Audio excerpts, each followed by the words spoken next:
The reason why I've taken it is because the game length's longer than 2 hours. Ali, correct me if I'm wrong. Is it 2 hours? It's 1 hour 30 minutes.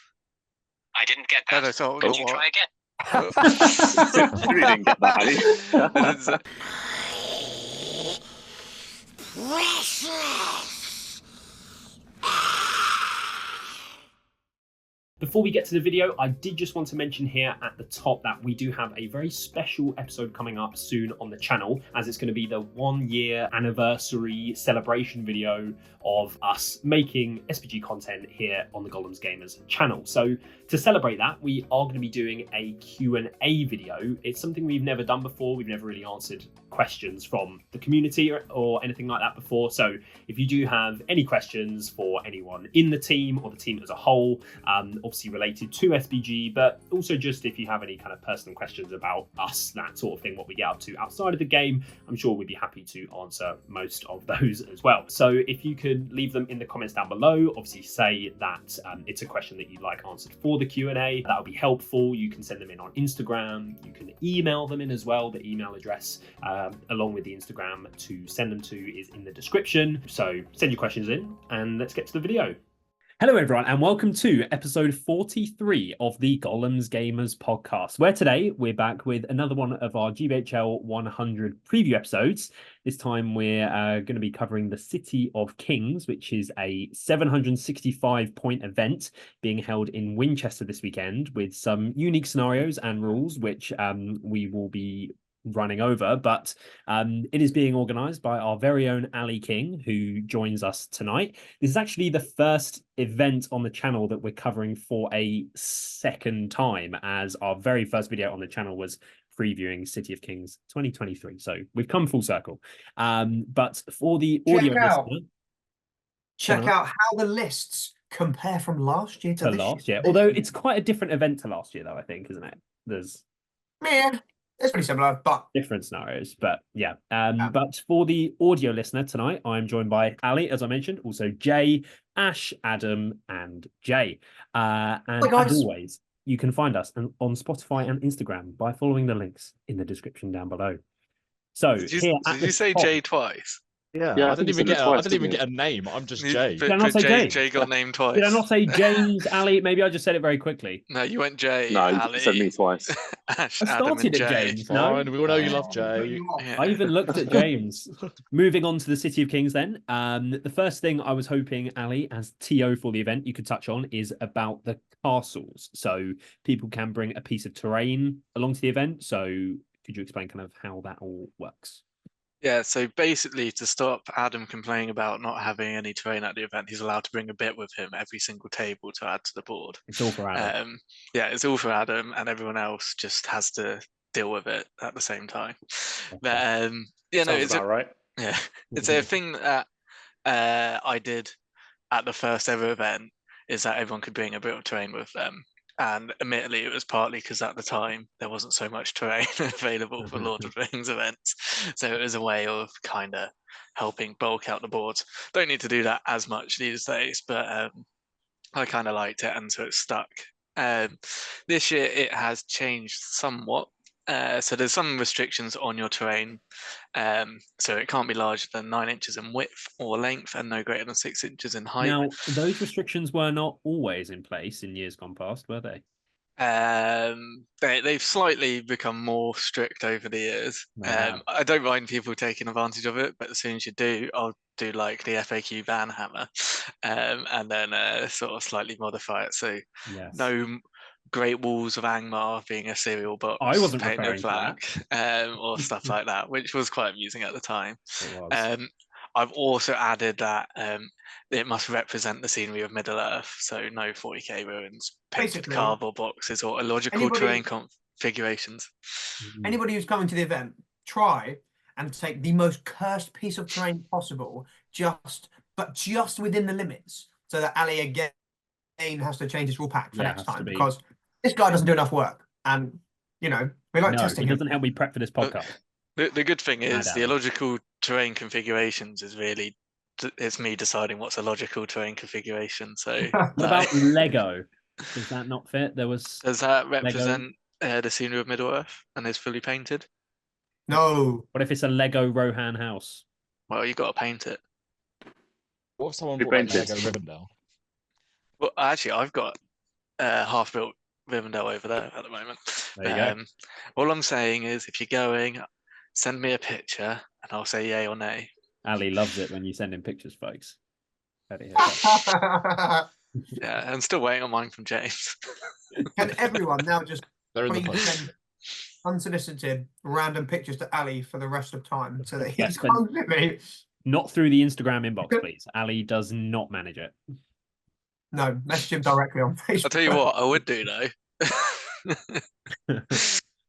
No, so yeah, they're the sort of terrain restrictions, and then so the way it will work this year, this is where it's changed a bit, is you, after board edges have been chosen but before deployment, the player who chooses board edge may place their castle anywhere within their deployment zone, which is also 3 inches away from another piece of terrain, objective marker, center of the board, or the board edge itself. And then if you can't do that, you can swap it with one of the other bits on the board. So that's quite a big difference from last year, because last year you placed your pieces of terrain and then rolled for sides. So if you brought a really cursed piece of terrain, you only had a 50% chance of actually getting to use it. Yeah, Whereas like this in our year- game, Ash, when you had that huge Rohan house that you Oh yeah, right in the it back of literally the was. board. I think last year it was 12. Was it 12 inches was the maximum? Potentially. No, Go check out our video and you'll find out. I'm pretty sure that I size think it was still remained the same. 6 by It's- 6, wasn't it? I just didn't have a 9 by 6. I just didn't have a height restriction last year. Yeah. But this year, you will, if you take a cursed piece of terrain, you will absolutely be able to put it in your half and use it to best effect. So all those elves in ginormous forests with barriers to defend are going to be annoying. That's for sure.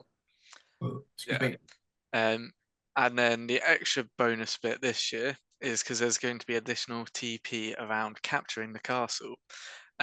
So if at the end of the game you have more total remaining wounds in base contact with the terrain than your opponent, you have captured their castle, and you will get an additional TP at the end of the game.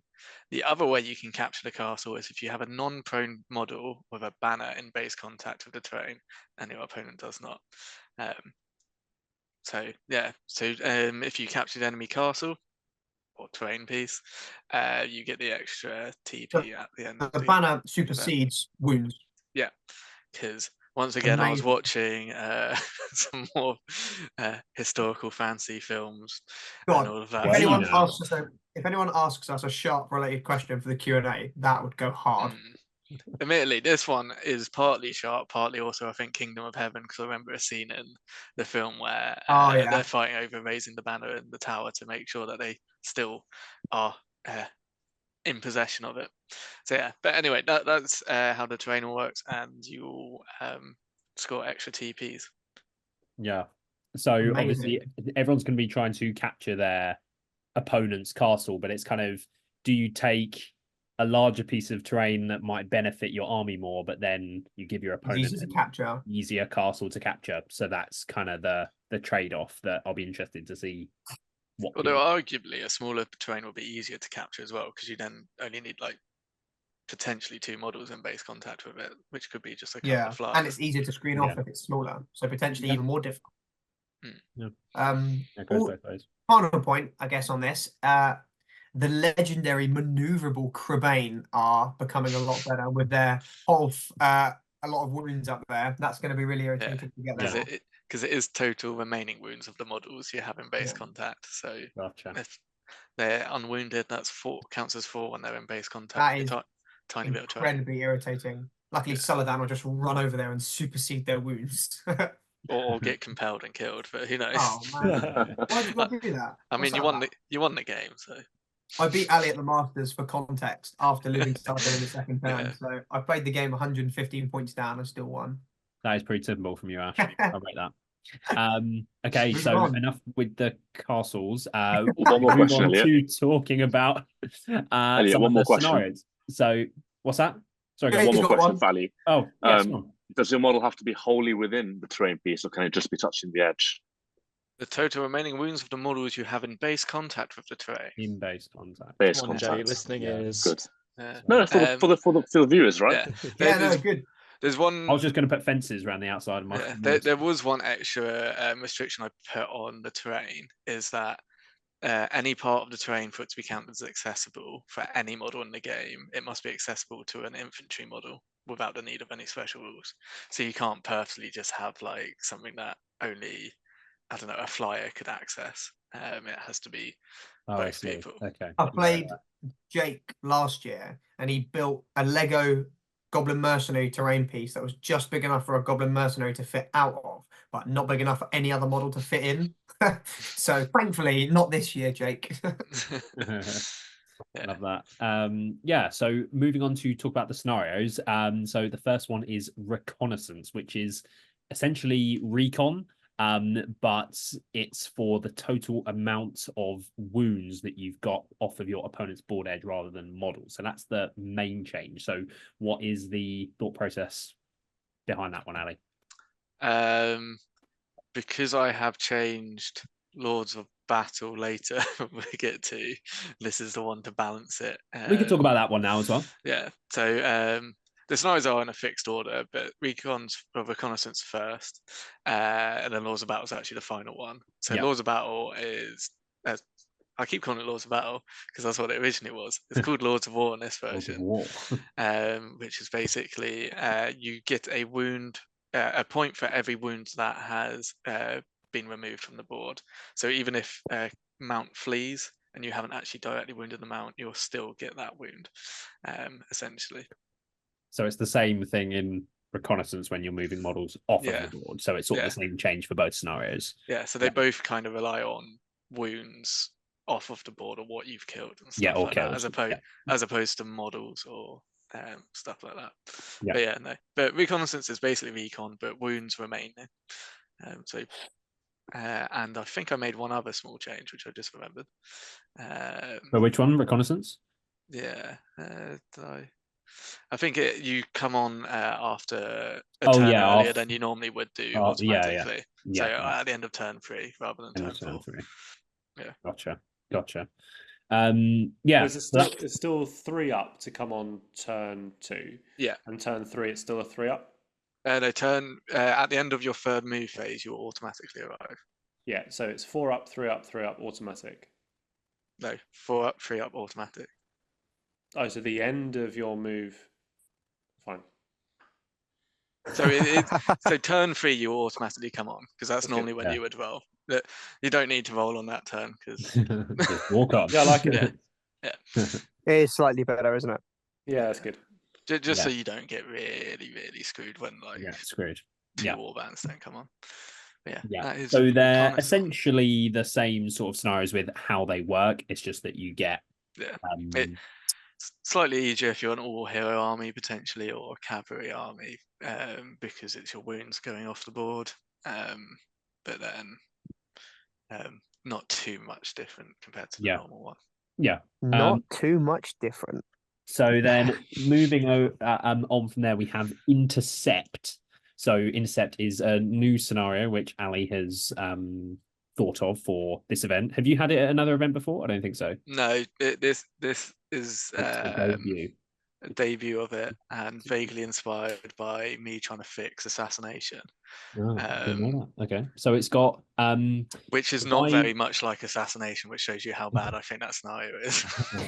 So it's got divide and conquer deployment, but you secretly nominate one of your heroes at the start of the game to be your messenger, and you get VPs for having that hero in your opposite board corner at the end of the game, and you also get VPs for killing your opponent's messenger, and then more VPs if you kill the messenger in combat. So any thoughts on that one, Ali, in the design process of it? So yeah, it's a combination of quite a few. So you've got the capture the flag element of it, of you've got to get your model over to the other side. I quite like the divide and conquer deployment. I think it makes it interesting, and it mean that you've got the two forces essentially crossing, in theory, anyway, as they go across the board. But no, it's actually probably when I came up with it, I really like this scenario. I think it's be quite interesting to see how it plays out, but Yeah. Interesting to hear other people's thoughts on it. Yeah. Any thoughts from everyone else? It's just odd. I I like mean, it. you've done well. It's just a completely new scenario, which is kind of something that would be good for them to bring out, right? Because with only 18, if you go to enough events, they become a little bit stale, and you know what matchups are going to do well in what, and you just kind of know the outcome of the game sometimes before you've even played. So nobody's going to know the outcome of this game because it's brand new, and you just everyone's kind of got their own established tactics for the different scenarios, and just creating a brand new one, I think, is really good. Yeah. Well Imagine done, if they Ali. came out with like another 8 match play scenarios. Like that would just be, it would change everything. It'd just be so much fun. That would be cool. Yeah. I think it's any an interesting thoughts? one, the scenario. I don't know what people are going to do. I think just going to ignore the messenger guy, interceptor guy, whatever it is, and Just just try to get let yours. Yeah. and try and get it. Or they're going to block off, or they're just going to go for getting a wound on the lead up. I don't know. Really Yeah. hard It might end up predict. exactly like retrieval. That's my only thing, where you just meet in the middle, fight, someone breaks, and that's that. Yeah. If Kind of you've got good, just sneak away sort of thing. You know? I think it's going to be more like Fog of War without the terrain. Instead, you've got a hero making a beeline because Yeah. you kind of got to protect one of your heroes and try and kill one of the opposing heroes, but you don't know which. yeah, It's that element. True. But Yeah. No, I like it. So after that we have Contest of the Champions, which is the same as Contest Champions, but you can nominate one of your heroes to be your champion, essentially. It can still be your leader, but it doesn't have to be. And they also gain fearless and resistant to magic as well. So this was at City of Kings last year. Have you made any other changes to it from last? I don't think so. I don't think so. I'm pretty sure it's exactly the same. So this Reconnaissance and Lord of War are the same as last year, pretty much. Yeah, So they're gotcha. tried and tested, and people like them last year. Yeah, I did like that one last year. That was when my Ratabi did like 35 wounds or something to Bjornings, which was very fun. But idea of this Contest of Champions is basically it stops, in theory, having just a terrible matchup, which your army can't do. So it's like if you've got Galadriel or Hobbit, I mean, Hobbit armies may still struggle, but like as in you're not just written off. You can go, actually, it's worth going for Celeborn because he can then actually be my champion in this or something like that. Yeah. One interesting bit that is also worth noting is your champion. You can only select your champion from your army leaders portion if you are using convenient or impossible allies. So you can't use it from someone else's side, which I think Denby, Stephen Denby, managed to mess up last year because he had a convenient ally with Gladiel and Gil-galad, from what I remember, and then hadn't read the scenario and had still have Gladiel as his champion for it. I didn't know that. it makes it balanced, I think, right? Otherwise, you can just ally in somebody conveniently that's amazing as a leader, whereas this kind of keeps it a little bit more themey. Yeah. And that's what we love. Okay. Next up, we have Seize Ground, which is essentially command the battlefield, but with changes to Maelstrom deployment. So before we move into the scenario after this, did you just want to recap what those changes are, Ali, to Maelstrom? So the Maelstrom deployment, it's probably the most controversial sort of deployment, I think, in the community. And there's loads of different ways that people suggest you can fix it. I've decided to do this way because I think it's the least dramatic, but also pretty much fixes the issue. So essentially, when you roll a 2 or a 3, your opponent still picks the board edge your warband will move on from. However, they do not pick the point they move on from. The controlling player will still pick that point.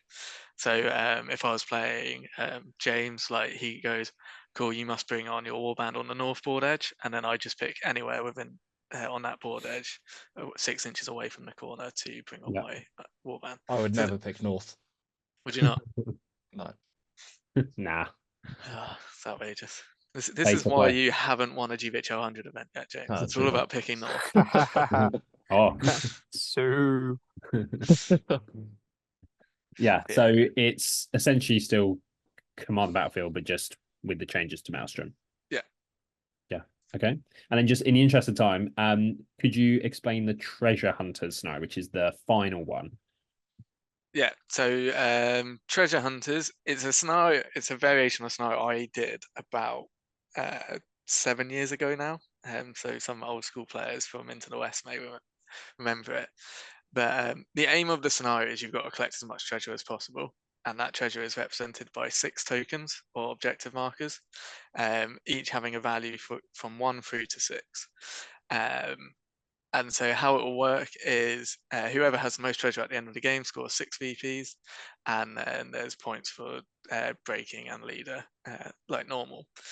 So the way you deploy the treasure, this is the bit where it's a little bit confusing, is the person who has priority, so traditionally at a disadvantage on Maelstrom, will get to pick 3 markers, any of the objective markers, although the total of the value of the treasure cannot be greater than 11. So you could pick 1, 2, 3 if you wanted. You could go 3, 4, 1 if you wanted instead, or any variation along that. Your opponent then gets the other 3 markers, and then you will deploy these objectives a bit like in heirlooms, and you'll do it face down. So only you know the value of the ones you're putting down, and your opponent will know the value of the ones that they're putting down. Then you sort of play the game and all that as you normally would. To recover the treasure, infantry model move into base contact with it. On a roll of a 6, it's been recovered, and then you get +1 to your roll for each additional friendly model in base contact with the treasure. Once you recover the treasure, you pick it up like a light object, and if you didn't know the value of the treasure, you can now secretly look at it. You don't have to tell your opponent. And so the idea is you're going to have a bit of maybe bluffing or stuff like that, because with the objectives you know the value of and stuff like that to try. So I was just going to ask, can I just blatantly lie to my opponent and what I've just picked up? Yes. Oh, that was the one. Oh, that's so to give you, so the first variation I did on this a few years ago didn't have the objective markers. It was just bits of terrain were worth different value. But there was a game between Jay Clare and Dan Entwistle, and essentially Jay told Dan what one of the objectives value was, and Dan believed him.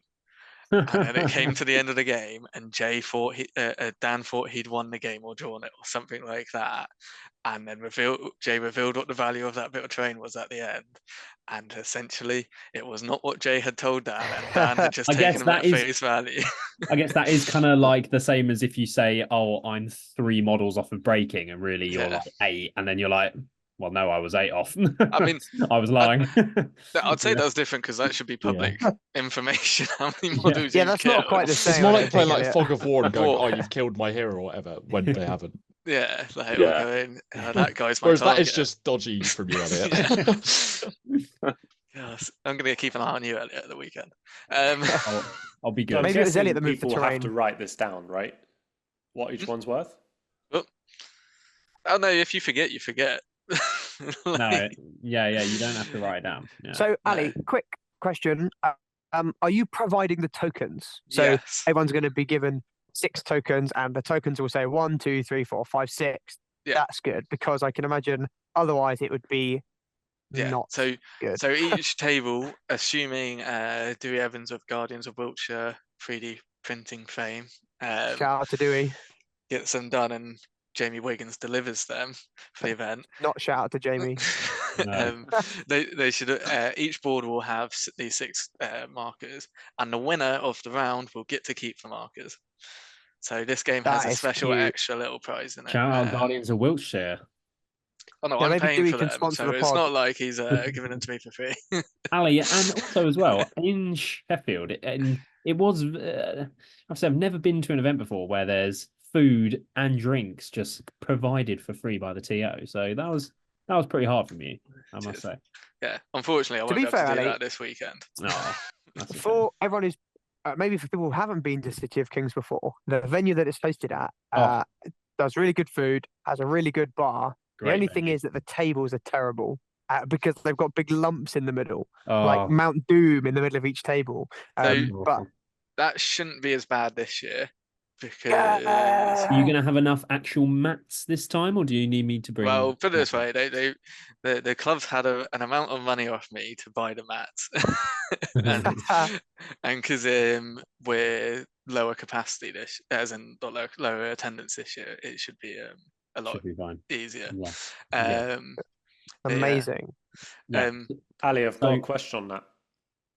On which bit? Whichever bit. This 25%. Are we hitting 25% terrain? Yes. Okay. Okay. I haven't seen 25% on a table in a very long time. I've seen lovely boards, but actually 25% is more than people think. Yeah. Yeah. I will say yes on the provision everyone has brought their bit of terrain. Because it should be I guess what you would say a standard amount plus 2 pieces of terrain the players bring. I guess most people will, because it's a very key part of the event where previously there hasn't been TPs on offer for it. So James, on Friday, are we gonna fish around in the terrain cupboard to try and find the best piece of terrain? I'm just gonna see the first barrel I can find and just use that. See, that's the we could do some. We could do some late night hobbying and make some really cool terrain. What do you think about that? Let us know in the comments below if you'd like a Friday live stream. Hobby viewing. Just remember, if you don't bring a reasonable sized bit of terrain, you'll make Adam sad. So that is true. That's true. Train inspector will not be happy. Okay, well, just to round out the scenarios bit, because I don't think we mentioned it. Because we're gonna have to move on. The scenarios are in a fixed order, so it goes reconnaissance, intercept, treasure hunter, contest of champions, siege ground, and lords of war.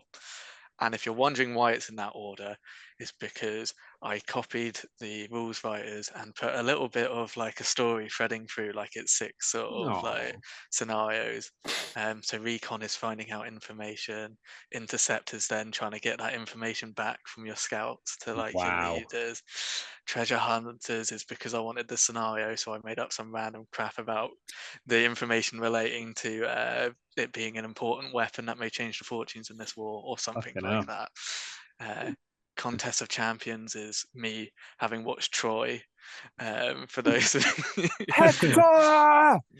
So them going like, let's settle this rather than killing the lives of our men by just having a duel, and then that doesn't go so well, so then you've got the main battle and then the big battle sort of at the end. So that is the reason for the order and some selection of the scenarios.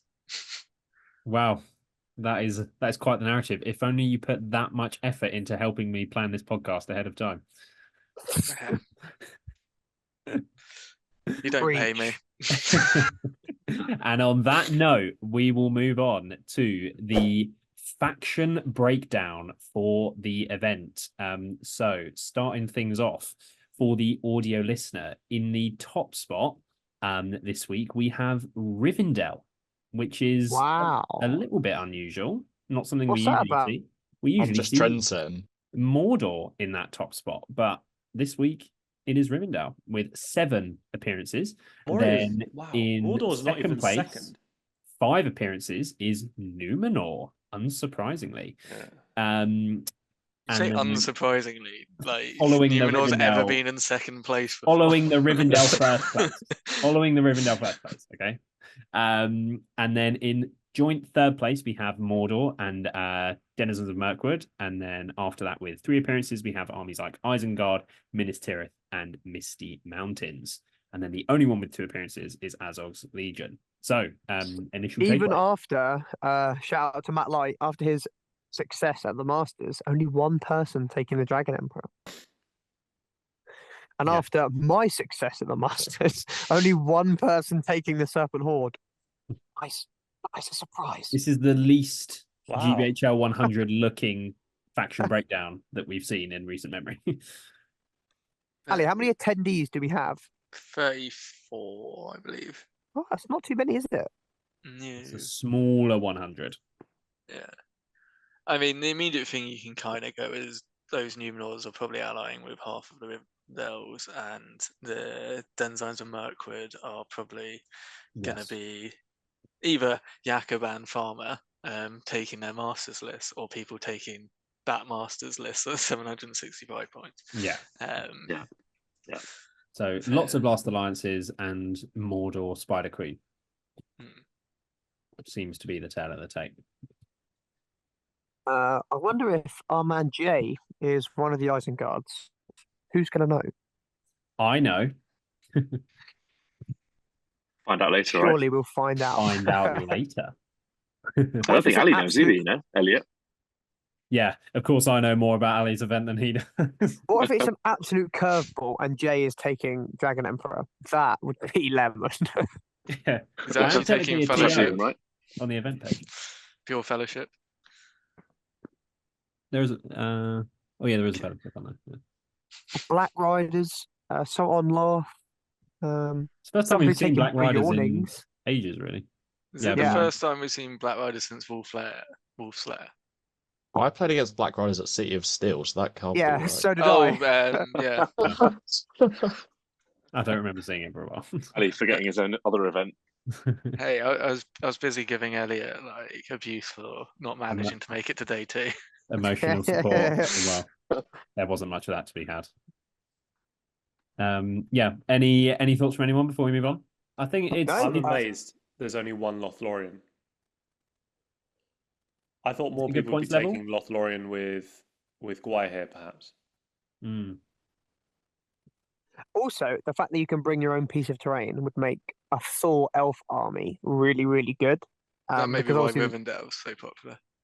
Yeah, but you'd maybe think at least 4. I'd think 4 of the 5 Numenors are probably with Rivendell, so yeah. that so makes then- only 3 on their own. But Yeah. having a full elf army and guaranteeing that you're going to have a massive piece of forest in your board half that you can defend makes them really good. Yeah. Maybe it's just war Onwards. bands don't work out for Lothlorien, and it does more so for Rivendell. Yeah, potentially. Yeah. We will move on from the faction breakdown to the leader breakdown. So in the joint first place spot, we have the Witch King and Isildur. So only 3 Witch Kings at the event and 3 Isildurs as well. So that's lots of those Numenors. Then with 2 appearances, we have Bolg, Boromir, Elrond, Shadowlord, and Theoden, and then a number of other leaders as well. So is this the fewest amount of Witch Kings we've ever seen at a GBHL 100? Well, Since not we started ever. covering the channel? I would say so, probably. 2 bolts. is Brave person interesting. has put the Spider Queen as their leader as well. Yes, yes. It's a pure list. It's just like a spider Gotcha, list. Yeah. yeah. So 2 Bolgs. Do To be not fair, wanna playing against play that like against recon that. would be disgusting. Yeah. Yeah. You don't want to play against that list day 1 with recon, Intercept. this intercept. Oh yeah, intercept's going to be grim because they'll have to. But surely choose intercept's one random okay, 'cause- spider. Oh, Has to be a hero, It right? has to be a Pretty hero, soft. so it has to be Yeah. the Spider Queen. Oh, it has to be. Oh, yeah. That's not great then. So it's fine. But isn't I it think in your by this- secondary? It can't be a leader, can it? Unless if Unless you you don't only have one a hero. Yeah. Right. Potentially by this, we can see that Farmer and Jakob have both taken their same list if there's 2 Shadow Lords. That is incorrect, actually. I will have you know. Ooh. Ooh. So the most amount of Isildurs as well, I leading. find that interesting as well. Because Yeah. Isildur's a bit of a loose cannon, I would have thought. You'd rather go for one of the elf heroes, assuming they're an alliance, to be Yeah. your leader. Yeah. You'd have to really Right. sacrifice. So, You know. James, describe the reason why Isildur never takes a leader wound. Well, if you're playing against non-Wraith, you instantly can stop them getting a leader wound, basically. What? To explain for our audio. Well, because you can put the ring on and just run away from them, and they can never target you or do anything. You're courage 7, you're never running away. Explain you're- for our you're audio D8. listeners why they can't listen to James Goble. What? I mean, Is is no different that they're audio listeners to video listeners when James is explaining something. listeners. Yeah, but they'd be able to watch me if they were not an audio listener. Yeah, but doesn't. Yeah, you get resistant. I don't know. It's pretty hard. But if you roll a 1 Also- or a 2, Whistledore then goes into the middle and gets charged and killed. Yeah, sure. No. You just shield. Yeah, you shield with 6 dice at the Yeah. highest fight value in the game Yeah. because you're halving everyone else. Yeah. You Yeah, just bounce off you for turns and your D8. I just remember when we played James and he died. So Yeah, that was a real bad game. We will be Nothing talking went more right. about Isildur later. So anyway, I think if we are good, we will move on, start talking about some lists, as there are a lot of lists to cover. So the first one that we are starting with a couple of other lists, so not our ones. It is a Lothlorien, Erebor Reclaimed, and Misty Mountains Alliance, which is led And this by... is the one Loth. What's that, sorry? This is the one Loth. There's only one Loth. This is the one Yes. Loth. Wow. Yes. Now, I believe here the leader isn't Galadriel, unless he's Surely put not. it Well, there- wrong It's on all there. three Thorin, of- right? Thorin, wasn't it? But I'm pretty sure it's Thorin. I say all 3 of them could be the leader. Yeah, I'm pretty sure it's Thorin, unless he's put it on incorrectly. So it's maybe led by Thorin, who's leading 7 Iron Hills Dwarves with Shield, 4 with Shield Spear, 3 with Crossbow, and 1 with Banner Spear and Shield. Then he has Galadriel leading 6 Warriors with Shield Spear, 3 Guard of the Galadriel Court, and 5 Wood Elves with Elf Bow. And then he has Gwar here as well. So it's 32 models, which is definitely on the lower side. 8 bows and 9 mites. Obviously, Thorin has the heroic combat, and he has the goat and Orcrist. So, Jay, I thought we'd start with you on this one because you've had some success before with a similar sort of soup, and I thought I'd ask kind of if this is the right sort of points level. If not, what sort of points level do you think it works best at? What are your thoughts? I think the list on the whole is pretty solid. Actually, the model count's very low though. I think it will struggle with recon. What's it called? Reconnaissance. Sorry. Yeah. There's obviously no march in the army. I think just the low model count hurts it. I don't know if Gwahir and Thorin can do enough damage.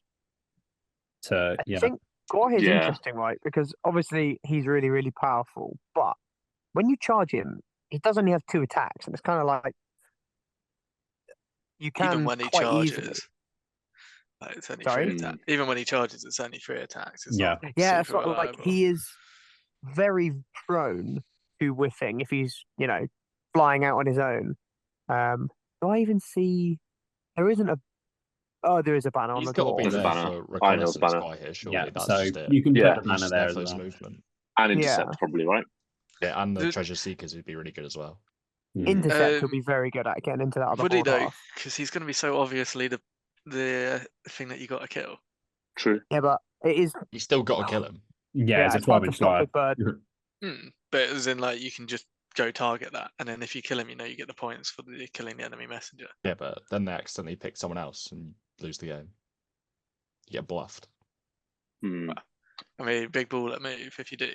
But it's You him think or Galadriel? Thorin. It's him or Thorin. But... Galadriel. No, Oh, no, Thorin's the 'cause- leader, right? Oh yeah, Unless so it would he's be the him or leader. Yeah. So it's yeah. Galadriel or Gwahir. yeah. Yeah. So See, well, I don't know why they would pick Thorin as the leader. yeah, Because because Contest. His contest, Contest. it's Yellow Alliance. So you'd have to still have Thorin. Oh, that's I why. retract my For statement. what we mentioned earlier about Yeah. I see. Okay, so he has read the rules back, unlike Stephen Well, Neffy. we're assuming if Thorin is the leader. Yes. Well, that must be why then. Yeah. Yeah. So, and that does make sense. So, okay. Treasure Hunt is going to be interesting for it, I think. It doesn't have the speed or numbers beyond Gwahir. Roll sixes. Yeah, I It mean, is very low, and although they have got Thorin and Gwahir, it's not really killing a lot quickly either. I mean, Um, it is a fantastic line. Obviously, it's fight 5 or Yeah. fight 6. You know, Yeah, it's really high defense. It's got the That strength 4, 32 but models it's though, with not that 5 long different of a line. players. No. Yeah. It's going to get wrapped. If you wrap it, and get yeah. behind I mean, the line. so let's say you were to drop Gwahir. How do you fill out the rest of the list? You put in another elf hero, or Probably Biffa. plus more or dwarves. one of the You just dwarf ones, use yeah, Dawson's finale and then just list. put in those Yeah. models. Yeah. Yeah. Okay. I mean, it's an army which, if it's in the hands of a skilled player, like I could see actually doing well, but it's almost designed too much for the objective. It becomes a bit too obvious, but then it may not work as well because, Mhm. yeah, I think it's one of those glass hammer sort of finely tuned things that if one cog goes, then the whole thing could fall apart at the wrong point. Yeah. Yeah. No, It's I quite a thought it'd be static army. I thought it'd be an interesting one to start with. So okay. Moving on. Next up, we have a Azog's Legion and Azog's Hunters Alliance list, which is led by Bolg on his Felwarg, leading 5 Gundabats with Spear Shield, 1 with Banner Spear Shield, 2 Berserkers, and 2 Warbats. Then there's a Mercenary Captain leading 4 Goblin Mercs. And then from Azog's Hunters, he has Fimbul on Warg leading 4 Hunter Orcs, 6 Hunter Orcs with Bow, 1 with a 2-handed pick, and 1 Felwarg. And then Narzug on Felwarg leading 4 Hunter Orcs, 6 Orcs with Bow, 1 with a Warhorn, and 1 Felwarg. So it's 42 models, 14 bows from the Azog's Hunters portion, including the heroes, and 11 might, but there's also the Master of Battle. Now, a list very similar to this came second recently at Adepticon, I believe it's called, which is the biggest tournament in North America. So I thought it would be interesting to cover sort of maybe why a list like this isn't something that we usually see over here. But I think maybe we are harsher on someone like Bolg than maybe he deserves. I remember watching that video and the guy just saying he rolled a lot of 6s to resist, so he won the games. So I guess it's because magic in our scene is so prevalent, right? Yeah.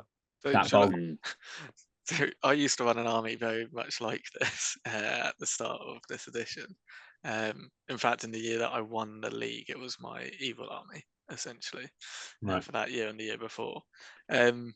Generally, I don't think Warbats were available at the time, so I didn't have them, and I would go for more Gundabats with Spear and Shield. But it's a list which hits very hard. Bolg weirdly doesn't need to do anything because he's got a 6-inch Master of Battle, and so he's just literally, and he's fairly cost effective. So he's 165 points, and so like on a Warg. Yeah, so he's there going. He's expensive, but he's not as old price, or like, and just by having the Master of Battle, you're still always getting those free moves. I think to touch on sort of Bolg specifically, though, I mean, sure, we have so much magic here in the UK, and obviously, if you play against magic, he's not having a very good time. Well, not at this event though. With only 5 Witch Kings. Yes, if you're not playing against magic, Bolg is.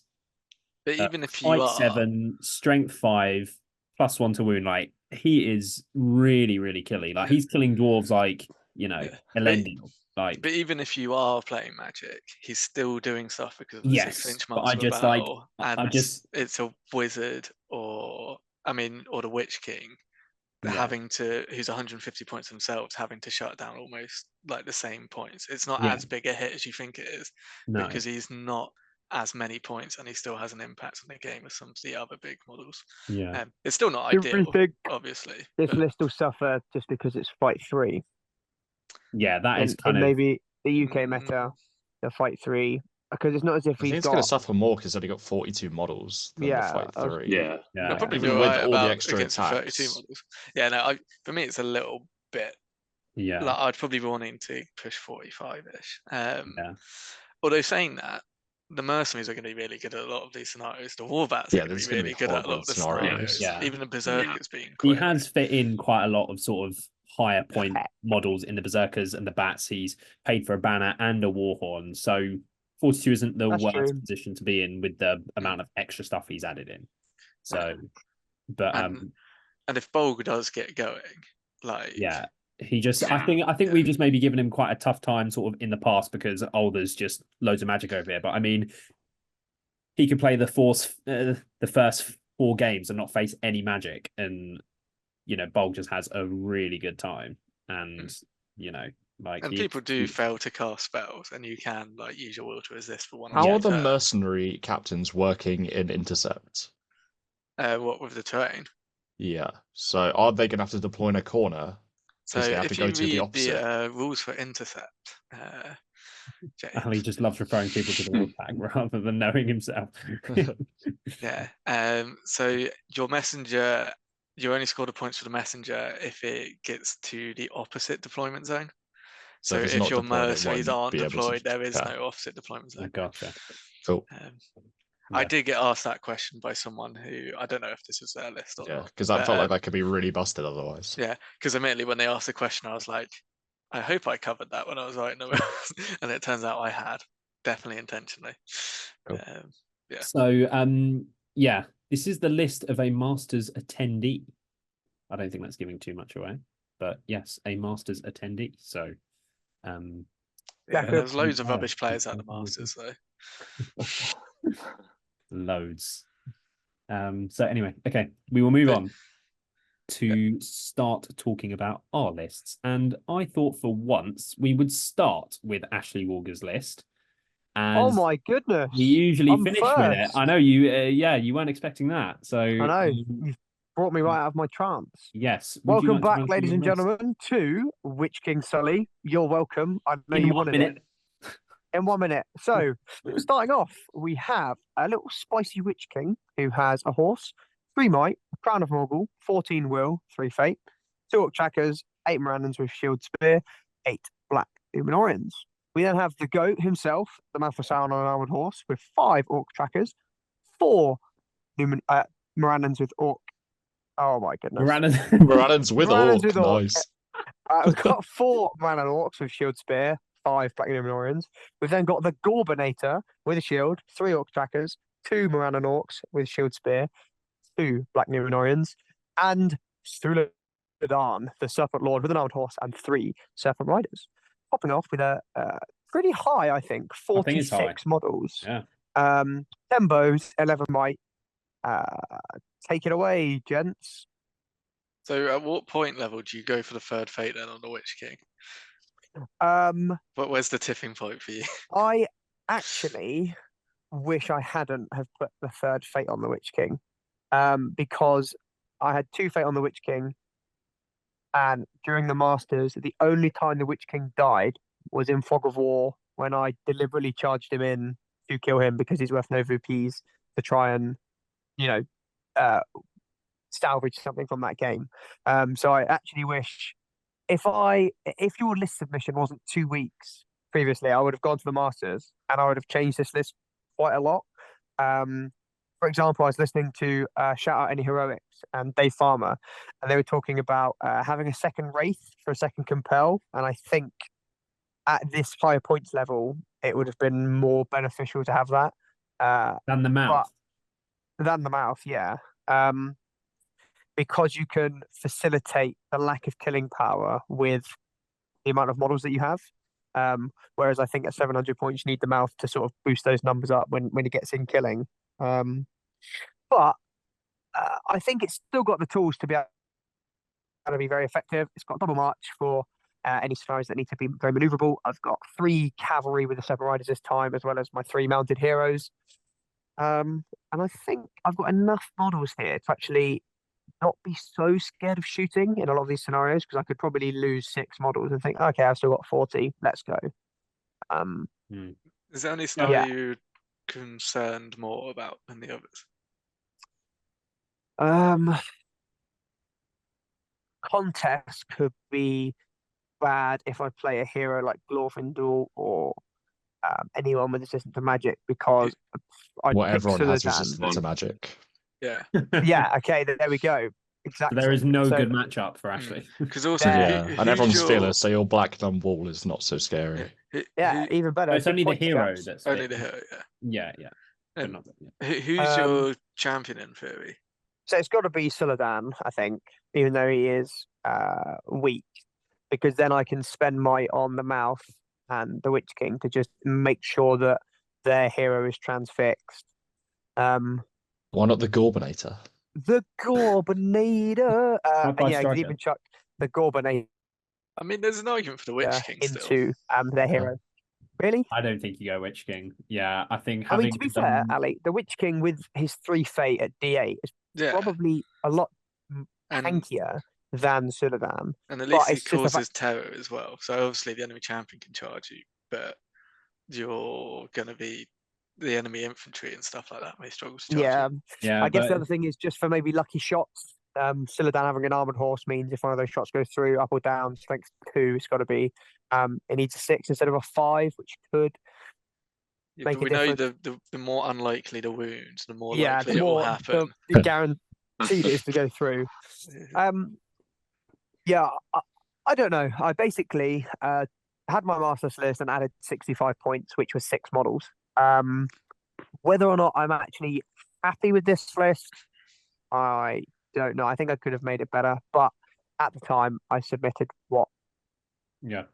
I basically just submitted it because I was doing other stuff. To be fair, I only think contest of the champions is the only scenario which is a bit, It's still It just depends how well their champion can resist. Because chucking 2 transfixes on you a turn, backed up by might, because I won't be spending it on anything else, is something difficult to get through. But we'll have to see. Suladan is pretty good in combat, Just try not to lose any fights and die. Yeah. Was there an Elendil going, did I see? Because I just thought in contests of champions he'll get magic resistance and his fortified spirit. Well, that is a lovely segue, as we are going to head into talking about that Elendil list now. So, for the audio listener, what the viewers are seeing on the screen is Vince's Last Alliance list, and then mine and James. I didn't realise Vince was going. Yes, Vince. Yes, and then also mine and James's Last Alliance lists as well. So for the audio listener, I will start by running through Vince's. So it is led by Elendil on his horse with shield, who's leading 9 Warriors of Numenor with spear shield, 5 with bone spear, and 1 with banner spear shield. Then he has a high elf captain on horse with lance and shield, leading 6 elves with shield, 2 with spear shield, 2 with bone spear, and 2 Rivendell knights with shield. And then he has Círdan leading 3 elves with shield, 1 with spear shield, and 2 with bow and spear. And then James and I have a very similar list. I'll recap what the differences are in a moment, but the one that you can see on the screen is my one. So it's led by Isildur on horse with shield and the ring, who's leading 4 Warriors of Numenor with shield, 6 with spear and shield, 4 with bone spear, and 1 with shield and banner. Then I have a captain of Numenor on horse with lance, heavy armor, and shield. Then from Rivendell, I have Eristor leading 2 elves with shield, 6 with spear shield, 2 with bone spear, and 2 Rivendell knights with shield. And then Círdan leading 2 of each with shield, spear shield, and bow and spear. So the differences between mine and James's list, as obviously you can't see James's on the screen, is mainly the warband configuration. So the main difference, I'd say, is that I have my 2 knights in Eristor's warband, where James has split them between Eristor's and Círdan's. James has a spear on his banner, where I don't, and then he has 1 less elf with spear and shield, but 1 more just with shield. Other than that, they are identical lists. So just for the audio listener to recap very briefly, because obviously that was a lot of information. So the key takeaway is that James and I have Isildur, Erestor, Numenor captain, where Vince has Elendil and a high elf captain. James and I have 37 models to Vince's 36. Well, I'm not a huge fan of the high elf captain for Eristor, but that's up to different people how they like to have it. You don't have I like having a second striker. I know, but I personally don't care for March, which is controversial, but I think March is almost a waste in a lot of scenarios. What about the ones that we've got for this event? Yeah, sure. But that's why you do what I've done. You have a captain and a striker. Yeah, that is the main reason why I do think your version's better, is because you've got the 2, even though obviously Elendil's a beat stick. It's just having the variety of, because I do think Eristor is really good. Do we rate the high elf captains in general on horse, lance, and shield? It's a really strong hitting hero, but if you come against magic, you paid a lot of points for someone that's not going to be doing much. Points. And compared to the Numenor captain, it's 20. Who gets resistant as well? Yeah, it's 20 more points fully kitted for the Elf one compared to the Numenor one. You get Fight 6 compared to Fight 5, Courage 6 compared to Courage 5, and I think there's something else. The high Courage isn't a big deal Numenor. because you could have Aura of Command up. So Fight 6, Courage 6. And the Fight 6 with an Elven Blade. Elven Blade weapon. If you're using the Lance, then, but yeah, those are the key differences for 20 points. So, like, but can really, you get away without that?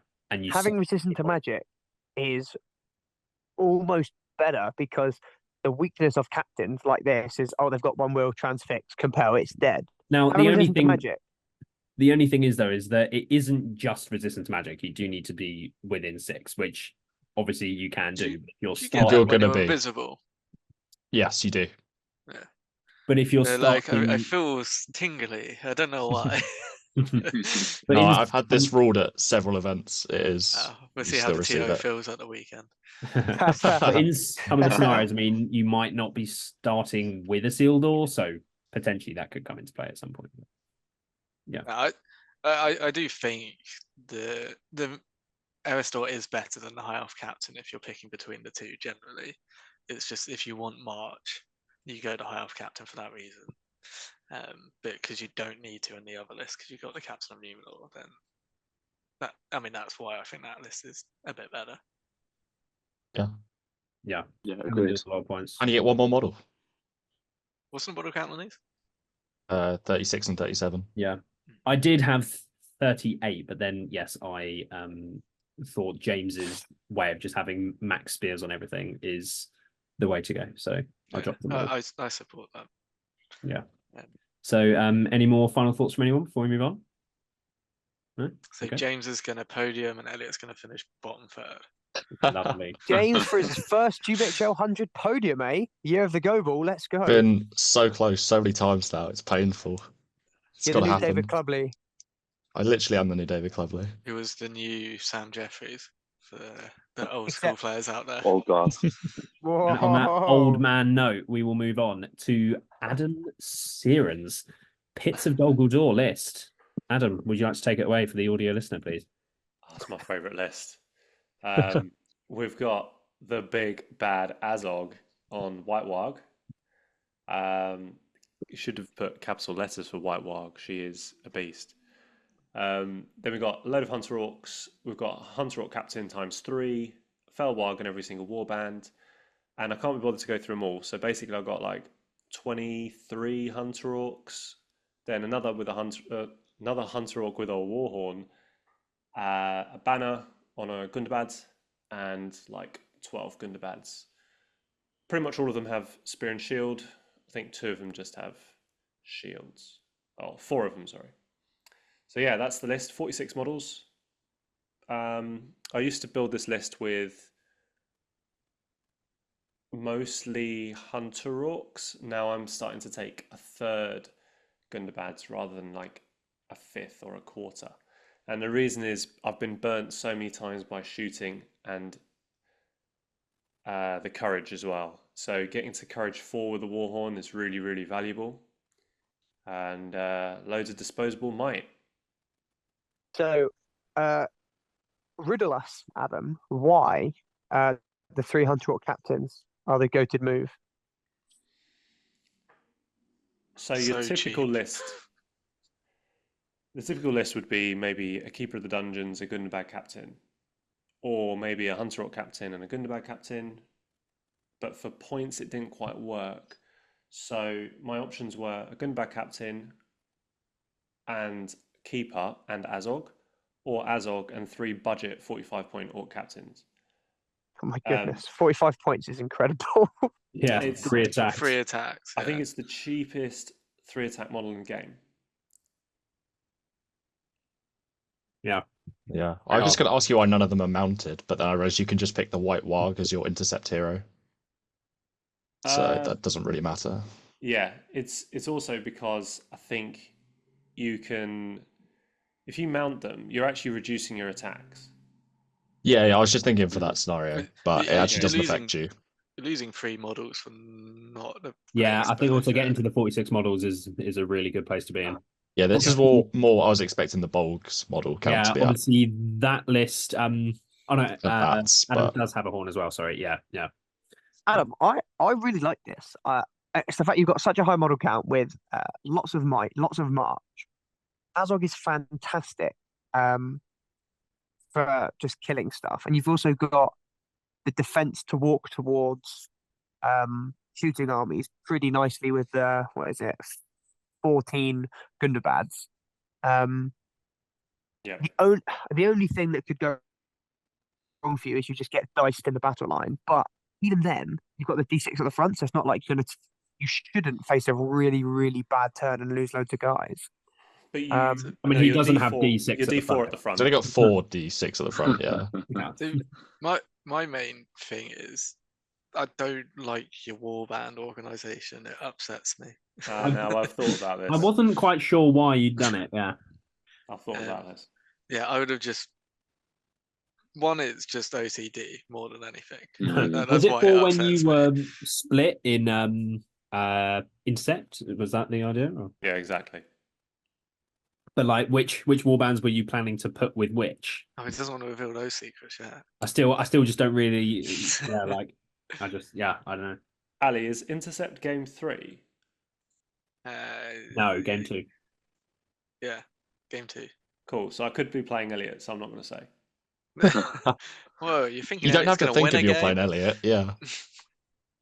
Elliot will put his messenger into his own half and then go, "Oh no, I didn't get any Broke it."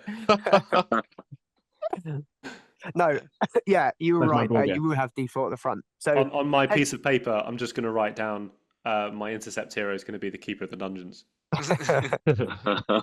it's going to be really hard to stop the White Walk from getting into basically wherever it wants to go. So I'm actually laughing on the inside that you guys mentioned the White Warg being my Intercept hero, because the whole point was to take 3 Hunter Orc captains, and the opposition wouldn't know. No, yeah, that's what I was kind of which one, thinking. because they're all between 2 of them, because obviously one has to deploy with Azog. So between the 2 of them, because neither are mounted, it's really unclear which one's which. Well, no, also you don't have to, like, it can be from either corner. Oh right, who it can be chosen from, so it could still be any of the 3. However, I'm converting them up. I'm painting them now. I've got one mad lad here with a double-handed berserker blade. I've got another which has got 2 weapons like this. He's also got berserker weapons, which have oversized hands, but they're hunter orcs. And then another one who's got another load of gear, of course, standing on top of a rock. So yeah, great modelling opportunity as well to build these hunter orc captains. Just all in all, really, really fun list. I think it'll go well into all the scenarios as well. I don't think there's one really bad scenario for it. The only reason why I was on about the warband distribution is I'd have liked to have a Gundabad in each warband for Seas Ground for the courage. So the reason I haven't done that is with the horn. Yeah, so I think you always want the horn with Azog, just in case. But 1 Fel Warg in every one is imperative for 2 of the missions, maybe 3 of them, with Recon as well. So Recon, the Heirlooms variant, and also for Commander Battlefield. I think the composition in terms of the first 2 warbands are much more Gundabad heavy. And the reason is I'll be deploying one of those on each side in the Intercept. And the plan is this list, despite the fact you have an auto turn, despite the fact you have D6 at the front, despite the fact you have March everywhere, you get shot down heavy. And with the prevalence of Isengard, with the prevalence even of trackers, like honestly, every game I've ever lost with pits is because I've been outshot or there's been magic to deal with Azog. I know you get resistant. I second that. Also Terra. So going into like Terra Elves or Fight 4, basically the current meta, this list sucks. However, rejoice indeed. I'm really pleased to see the shake up in the meta for this tournament. And also I think for certainly 4 of the scenarios, not Lords, this is a really, really good list. I mean, even at Lords, it's not like it's bad. You're just there going. Depends what you face, though.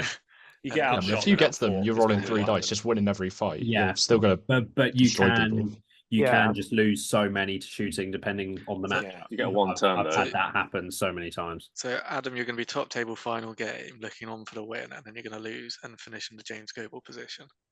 Oh, that's fine. The James Say that. Goble. I'll have had a brilliant weekend. Indeed. Right. On that note, then we will move on to Sam Grattan's Angmar list. So as you can hear, for the audio listener, it is led by the Witch King on horse with the Crown of Morgul, 3 Might, 15 Will, and 3 Fate, who is leading 7 Orcs with Shield, 7 with Spear Shield, 1 with Banner Spear Shield, and 2 Spectres. Then he has Gullivar leading 2 Wild Riders with Shield and 1 Wild Warg. Then he has a Angmar Orc captain on Warg with Shield, leading 3 Orcs with Shield, 2 with Spear Shield, and 1 with Just a Spear. And then he has a Barrowite leading 6 Orcs with Shield and 6 with Spear Shield. So it's 42 models, 0 bows, 8 might, 765 points. What do we think? I think for an Angmar army, I think it's quite low model count. Low models, yeah. Yeah, but other than that, Gully will do great in half the scenarios. Yeah. If not more. Yeah. I bet he's not happy to see 7 Rivendales though. No. With Gullivar. Is he that he feels he has to take the captain for the march? Because at 700 he doesn't have the captain, so I think that's why. But obviously he's had to sacrifice, because usually at say 800 you then have another 35 points or whatever to add in more orcs and get the model count up. But yeah, 800 points Sam had 48 models. So. Yeah, so it's a huge difference, but he kind of has to take the march. So yeah, it is on the low side. With the scenarios that we have, and this was one of the reasons why I took pits, apart from Lords, are there any really heavy shooting scenarios? Potentially in recon, but not really. So that's why I think this is actually all right, because, yeah, Jay, you're completely correct. It's quite low. This really wants to be at 800, doesn't it? Because you could fill those warbands a bit more, or maybe even a bit higher than 800.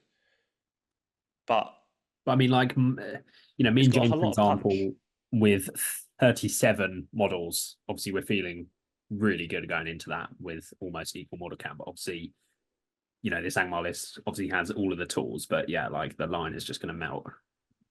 You can't just compare it against your two. No, I'm just drawing a comparison. I mean, that is the most common list, though. Fair. Only because Elliot Alliance. I mean, Angmar historically has always done really well. The reason why it fell away is because the shooting meta became prevalent. And then for the same reasons Adam said, like, most of the scenarios aren't favouring shooting armies. If you want to capture the castle, you've got to get moving as well, because it'll be your opponent's deployment zone. I think it could do well. I think it just depends whether or not Sam gets a good running of matchups, because if you play the right if Sam plays those bulks, they'll have a fun time.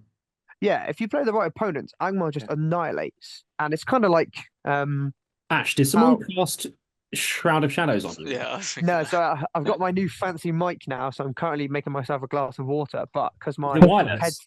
Oh, that's very yeah, because it's wireless, I'm totally chatting with the boys. Kind of how at the GP, Yaka with his Khan list didn't play any magic. Obviously, that's going to go really nicely for him. I think it could be the same with this for Sam. If he, especially being able to take a piece of terrain, you can at least eliminate or nullify some of that shooting. I think if it falls nicely in his lap, he's experienced with Angmar, and I reckon he could do well. Yeah. So Gullivar can be as much a liability as he can be a strength if he gets unlucky or plays it wrong. It's a good list. I think I'll be interested to see how it does when it splits up, which it will be forced to do in some of these scenarios potentially. Yeah, so I think I remember speaking to Sam about this. You effectively put Gullivar on his own, and then you march with the Witch King and all the orcs into the middle, and then you just fly Gullivar, and then you've kind of got 200, like maybe 600 points of your army facing whatever little bit of theirs. I just think the fact that Gullivar's so maneuverable, you can get him, especially when you march. So you put Gulliver and the Orc Captain together, march those two boys, and you're flying, 17 inches and 15 inches with the Warg, and then you meet up with the Witch King and the Barrowite, and that should be able to take down any little bit that you're, trying to fight. Yeah. We'll see that. I think it's going to come down to how effective are those terror bubbles really to hold out while Gulliver does what you need him to, because there isn't much killing power on the list otherwise. No. I mean, you're probably going to have picks on all these guys, I'm guessing, if Sam's being competitive. He doesn't. Yeah. Does he not? He doesn't. They're curse models. Hey, they're my models. What do you mean? Yeah, half of them are Battle Company's models. They've all got names on them. Listen, when Marunk comes at you with his two-handed weapon, you're in danger.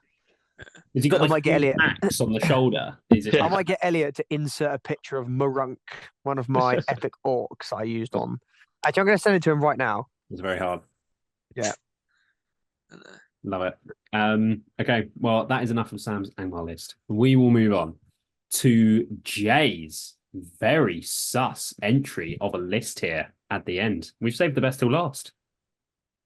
It's about best to what I took last Are we year. putting my ringer list on? What's that? Are we saving best last with my ringer list then?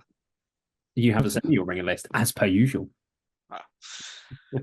Came fourth last year with it. At your own event. Jay, do you want to take us through it? Oh, Jay, what is this? Listener. Ash, what is this? This is something completely rogue and completely different to throw everyone off, right? Like it. So for the audio listeners out there, so my list is completely different to the usual Isengard meta I've been using.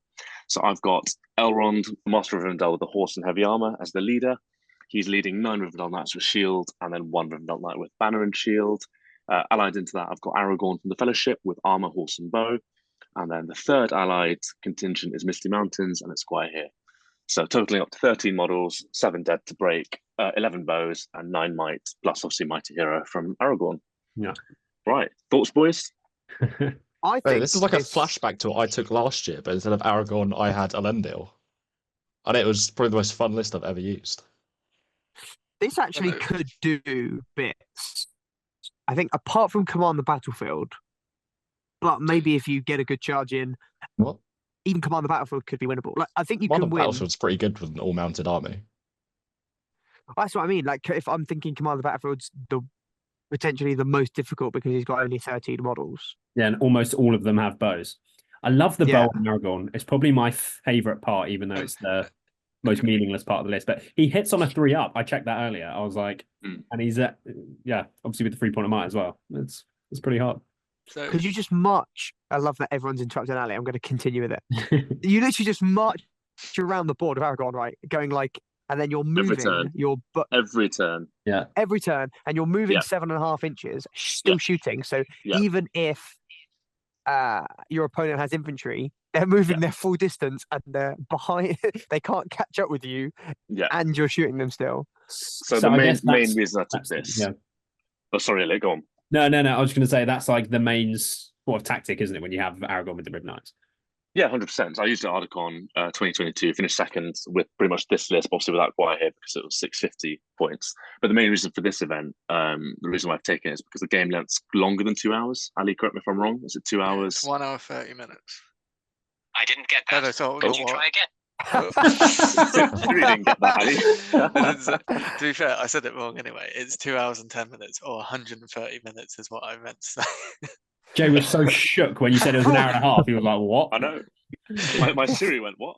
So obviously 2 hours. Jay's actually a bot confirmed. Yeah. Ali called Jay a bot. Let's go. Jay rebooted when he heard 1 hour and a half. He was like, "What? What have I done?" I was like, "Take this back." Jay, we'll let you go. Anyway, I've got over 2 hours to skirmish, pretty much, which is such a long time. And I just think I've got so much board control. Magic will hurt me, of course. There's quite a lot of weaknesses to the list, and I know that having used Rivendell Knights before. But it's like James said, good fun. We'll probably do well in some of the scenarios, probably get smashed in some of the other ones. But ultimately, I want to throw off something a bit more rogue that I have used before. Also worth mentioning that not only is it 130 minutes, but you've also got 10 minutes deployment time before each game as well. Yeah, there we go. So 2 hours 20 effectively. So is there, if you wanted to run Riv Knights at higher points, is there something that you swap out Guahir for? Do you take Elendil, but then it's yellow? I mean, I've just taken Guahir because of the scenarios that pool that we've got. Or is it red with Aragorn? Sorry, from the Fellowship. This is yellow because of no, Guahir. No, sorry. If you were to take Numenor in place of Guahir, would it be red because of the Fellowship? You can't take Aragorn and Numenor. You can't take Fellowship and Numenor. Yeah. So everyone's stuck being your champion, which I mean, he's not. I think that's all right. But he's not. No, I think it's fine. Yeah, not great. The other two are better. I was just thinking about the champion scenario, where Elrond has to deploy within 3 inches of the middle. It's going to be. Yeah. I'm assuming you're going to roll off and run backwards and then continue skirmishing. So if I think it depends on what they've got. To be fair, yeah. So put it this way, though, I've only got 13 models. Is that hero, whatever the other champion is, going to kill more than what Elrond's going to kill? So, firstly, is that hero going to kill all of my knights? Probably not. Will Elrond kill keep more Elrond than alive, and you're going to win the game? Pretty much. If Elrond survives, I win the game. Pretty much, right? That's so my thinking is, if you play this in the contest scenario, you need to kill Elrond basically that first turn. Yeah, that's your only option. Yeah, otherwise I mean, you won't get to him first turn anyway. You won't get to him first turn. Ooh. I'm not. So you think? Okay, so that's the other thing, right? Yeah, so you'd put the Riv Knights in front of Elrond. I thought you might gamble on the 50-50. Maybe. I'm not going to give away. Not going to give away my tactics. What if they just shield around the knights around Elrond, and he never gets to do anything the whole game? You put Guahir and Aragorn in front of Elrond rather than your knights. Yeah, true. And also, to be fair, I think Elrond's probably the worst of the three in terms of threat. I think anyway. Most survivable though, of course. But like, if you have to deal with Elrond, going to cast all your magic on him, Aragorn and Guahir will just do what they want. I think Treasure Hunters will actually be your potentially more struggle scenario. Agreed. I think that's my worst one. But if I need to dismount a knight or two, then because they have to be infantry, right? But and it's the fact though, because it's only on a 6 that you pick it up. Even if you're dismounting one knight, you're not. No, but Guahir will get there, won't he? So be two models. But as in you're only rolling one dice. You can't cover many of the objectives. No, agreed. Your opponent. Agreed. So, but you'd argue if Guahir picks it up, like 2 or 3 of them, hypothetically, and then I just march for the rest of the game, and they'll never ever get them. Also, the best way to get those objectives is, of course, by just killing the opponent who's carrying them. As well. Exactly. That might be the most miserable game I can envision. It's you picking up 3 of the objectives of Guahir and then marching away from your opponent for 2 hours. But you'll be relying on picking up the 3 which gives you more points. So there may be an element of bluffing coming into that. Yeah, absolutely. That just is so funny. Anyway, I think that's the weakest one for you out of the 6. I'd agree. Likely. I'd agree. In the new version of Recon actually suits you because you get 2 points for every night. Still lower model count, but how many can I kill before I run everything off, or run off as much as I can? But the other reason I took a fast moving army is just because I think it helps capture the castle as well in terms of getting my opponents. I don't want to be too static. I've got so much board maneuverability. I'm thinking you'll win quite a few of your games, but you may not score high VPs. Yeah, I agree. I probably agree. Do you think a list with another flying monster or a spider queen could be the? I guess when you play with this Riv Knights list, what is usually the most annoying thing? Is it monsters to come up against because you just get held off all your horses? Not necessarily monsters, more flying monsters. I think are tricky. Yeah, so Gulliver would be a bit of a problem. But at the same time, I mean, I could just throw a Guahir into him, right? And then they'll just scrap off for ages. And I would think a list like Adam's would be the most annoying. Yeah, I agree. I think I agree. Because he's got the hero which can kill your heroes. Hunter Orcs are always matching the same amount of dice with them knights throwing at. Yeah. And there's loads of disposable might in that list. Yeah, I agree. Good meta read from you, Adam. Big brain. Any more closing thoughts on Jay's list before we move on? Big Brian. Well, we've got to say he'll do crap because then he'll do well with it. That's the only way that Yes, it'll to be work. fair. So That is true. Yeah, Jay, you're coming last. what are you week. thinking? This is terrible. Yeah. Ali, what's the wooden spoon prize? I'm coming for it. That's more like I it. actually can't remember what the wooden spoon prize is, to be honest. Yeah, this scares me, Jay. I don't want to play you.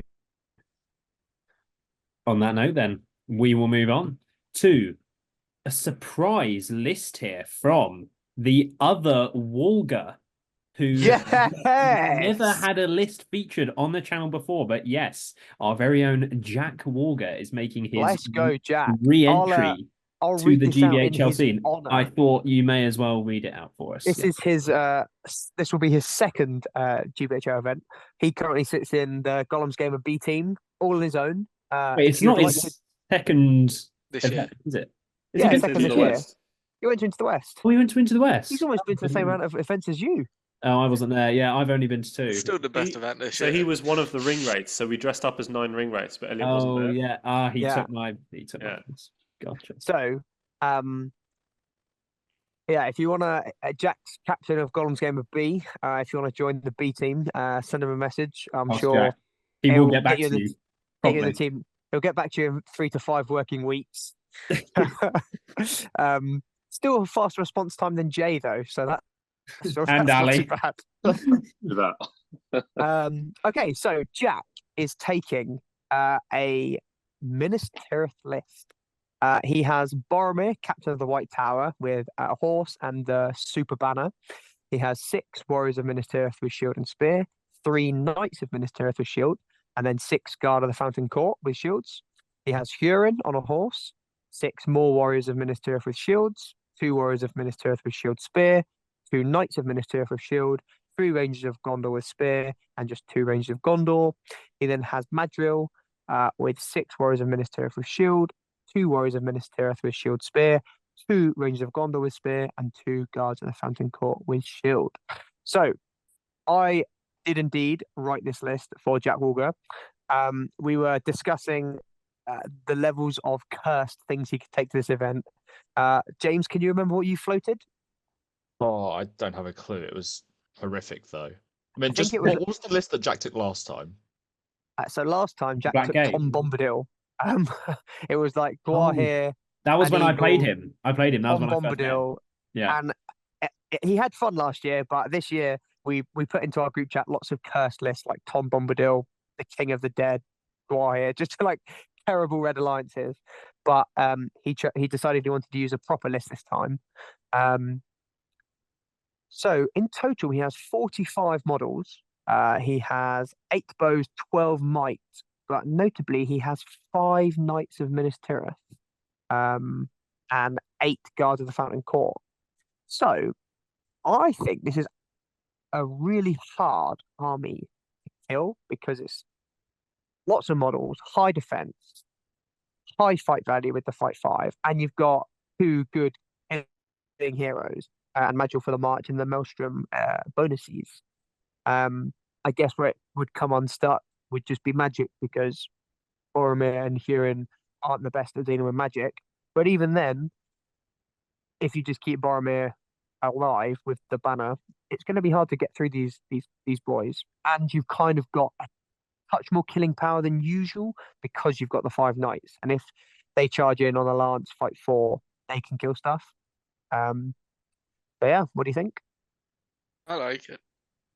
I mean, there's some personal little changes I maybe would do. The 2 Rangers of Gondor are really upsetting me.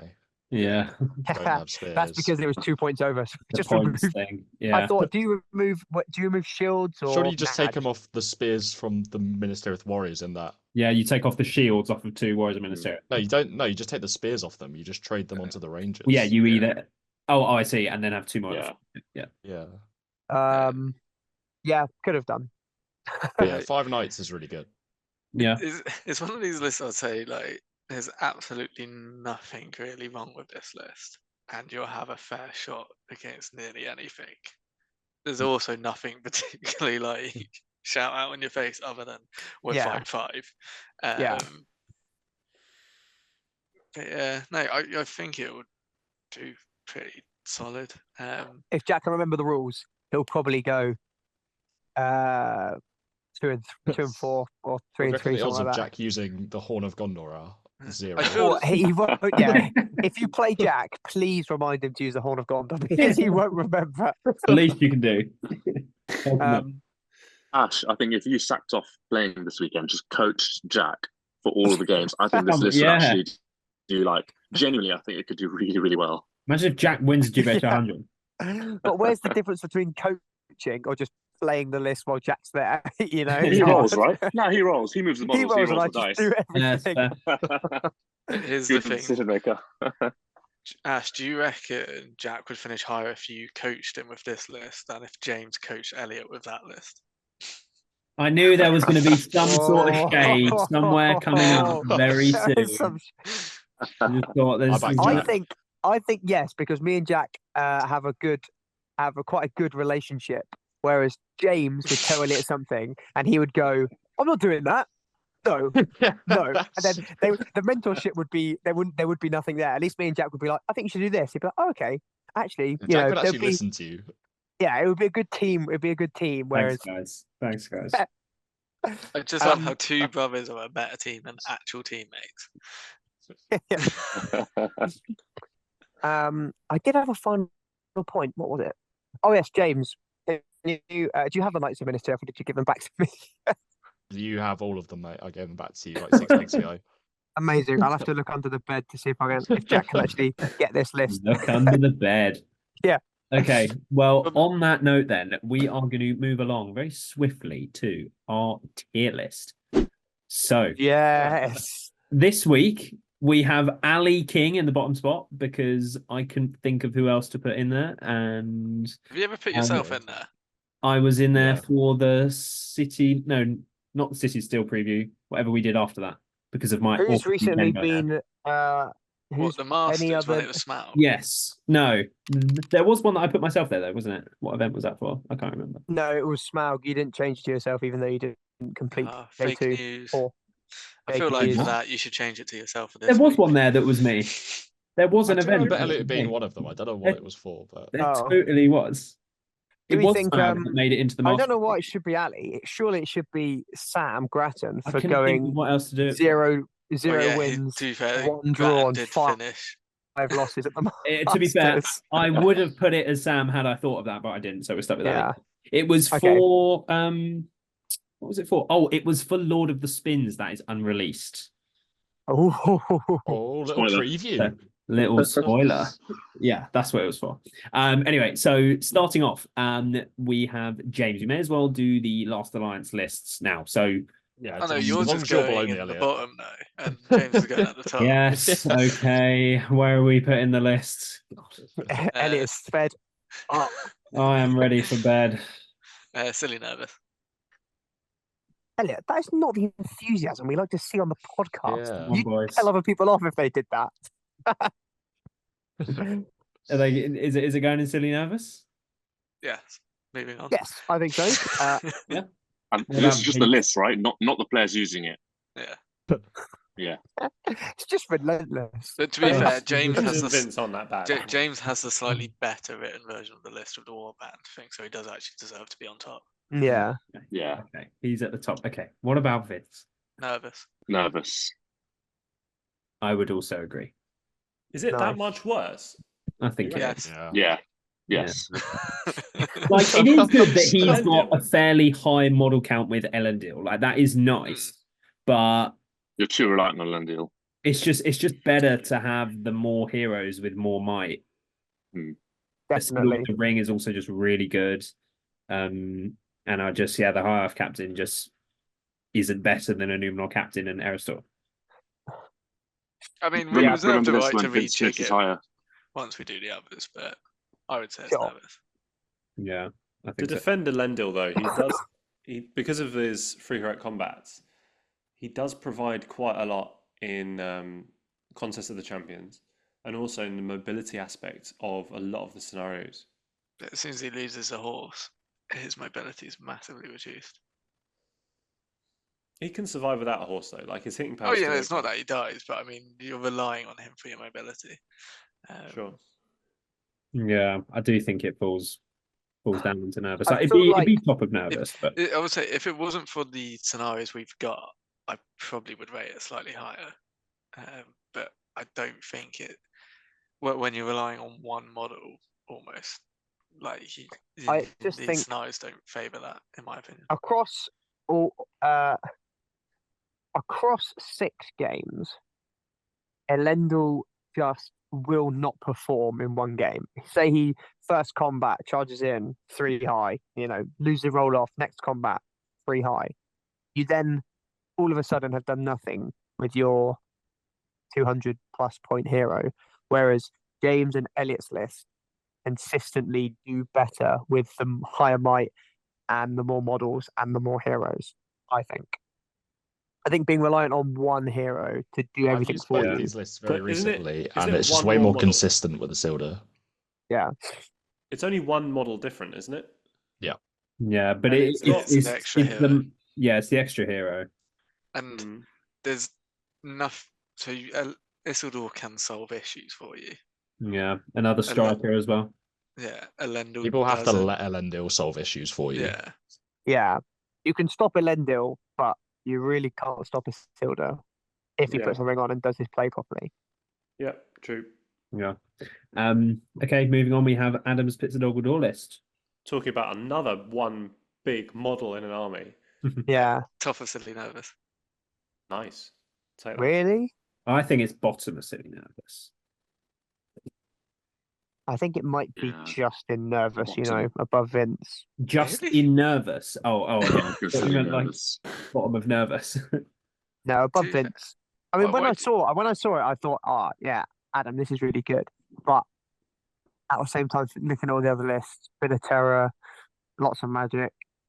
I guess there So, are a lot of Kiernans. I think this list is amazing against everything except Fight 4, Terror, and Shooting. Now, there isn't that much shooting at this event. No. And I think it's all right. I think bottom of it's. silly nervous. I think it's bottom of Silly Nervous, but I think it goes down here. I still maintain I think it's top of Silly, but because I think it's really good in nearly all of the scenarios.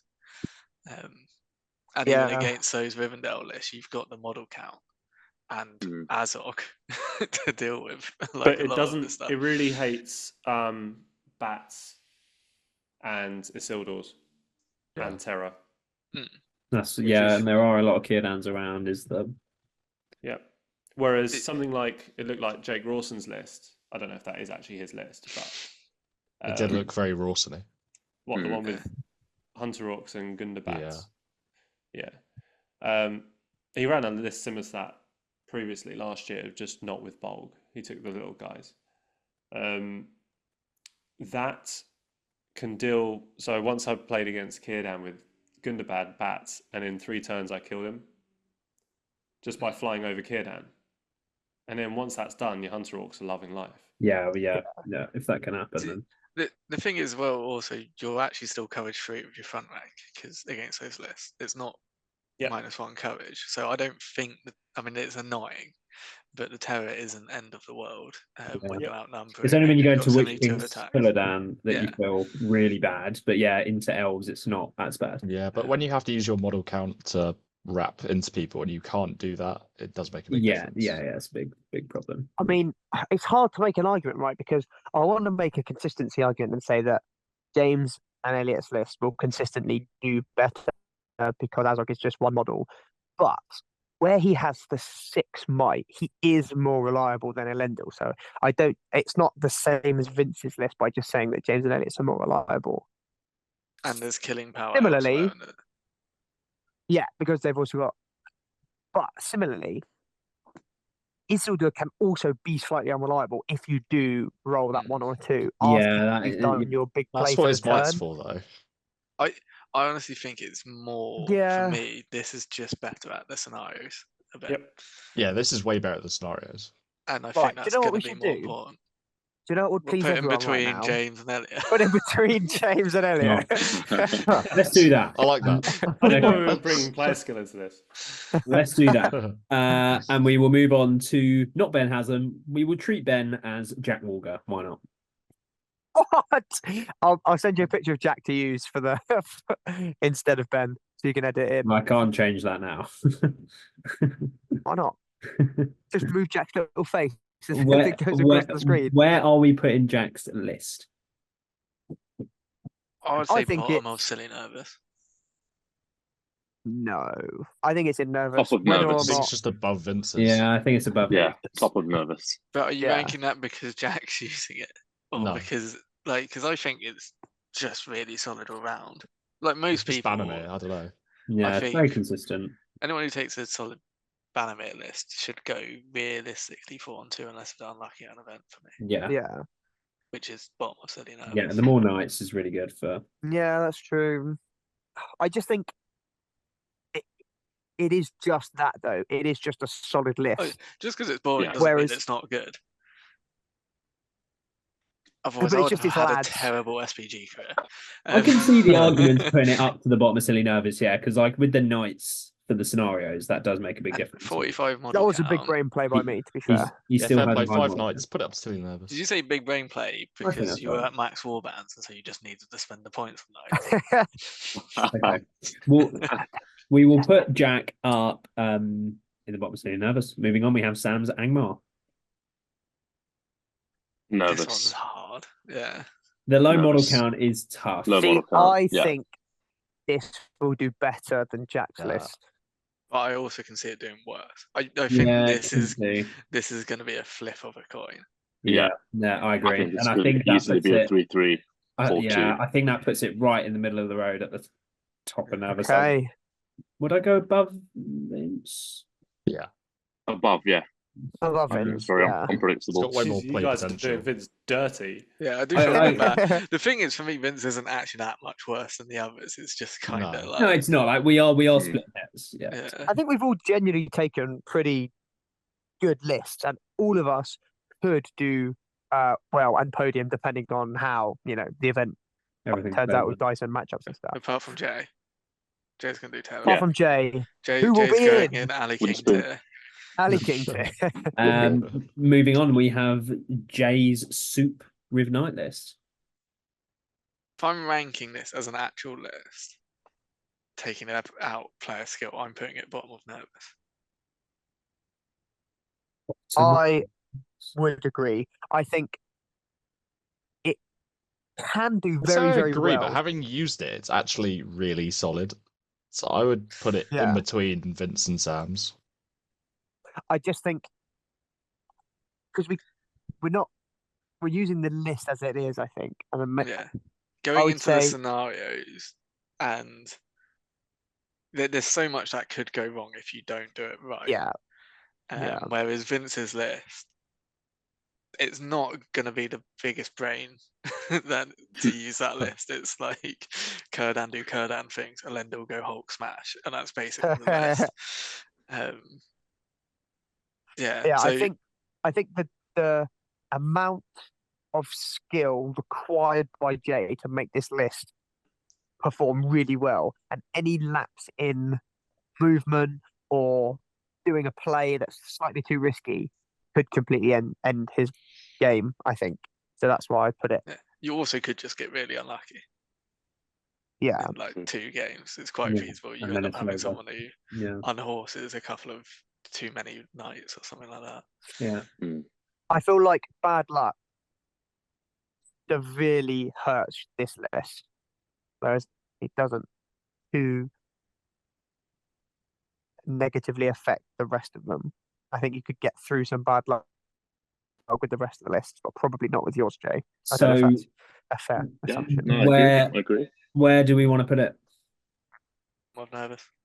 Bottom of nervous, which Bottom of is nervous. Jay's favourite Fine by position me. because that means he will be coming in the top 3. Yeah, he will be up in lemon by the end of the event, but Yeah. we will put him down here. Okay, and now we have Ash's Witch King Soledad list. Dog. This is the best list. Top for silly nervous. It's got the same amount of models as Adam. It's got more tricks. Than So you're gonna struggle James a and bit Elliot. probably in contest. I could struggle, but Saladin's no You're probably slouch. fine in all of the others. I do think it's Uh, So the Lords of best. War could be tough. The intercept. Intercept. I'd be nervous. Sorry. The intercept might be a little bit tricky as well. Yeah, he's got double march. That's not too bad. But and would be able to control other people's double heroes. marching. Yeah, no, for me, it's either bottom of silly or top of nervous. I haven't quite decided. Top of nervous. I think I'd go top. I think of it's better than nervous, Jax. No, I don't agree. I think Jax is better. I think just because of the potential of things you could actually do with the list.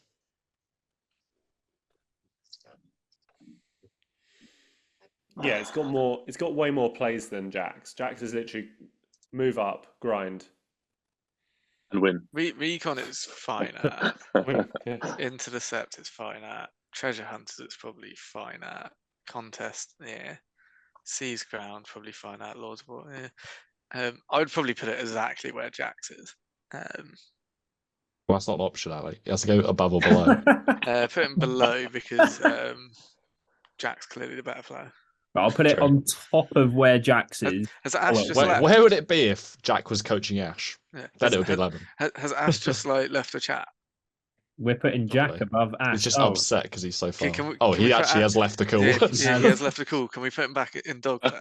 He has left.